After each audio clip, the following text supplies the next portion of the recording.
We got to do the same thing we've done the last few years, and ours are all run-pass options, basically, that if they're going to give us the run, we're going to hand it off. If they're not, then we've got to throw it. So that's how our offense works. These guys do not like to let you run the football against them, and not many people have done it. So it is going to be tough, but we'll try as hard as we can to concoct a few ways and see what happens. Coach, what about Chad on the ground? Obviously, he possesses that ability to run. How effective do you see him being against a defense like that? He's a big part of it. I mean, he ran it a few times last year, and obviously later on the season we ran him even more.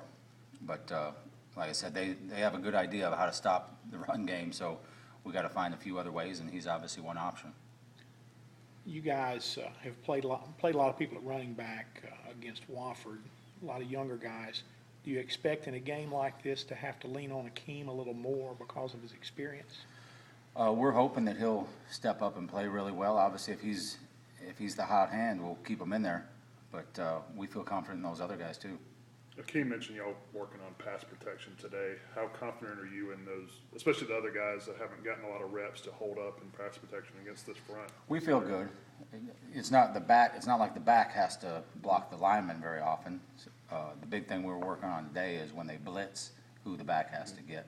But we work that every day. I mean, that's just part of our deal. What have you seen in the development with DK and Devon?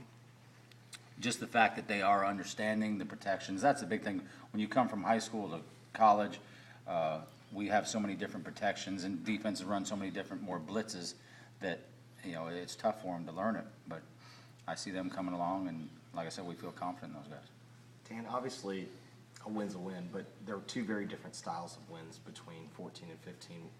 For you, what do you think was a common element, besides obviously not turning the ball over, between the two wins? That's the two things that when you play a really good defense, the two things that you need to do to win the football game are hit some big plays and protect the football.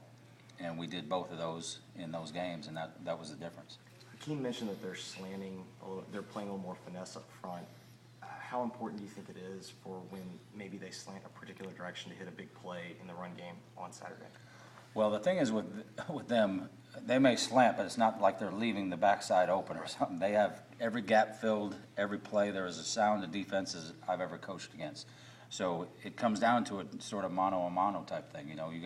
Somebody's got to win their matchup, whether it's a wide receiver against a DB, a running back on a linebacker, whoever it may be.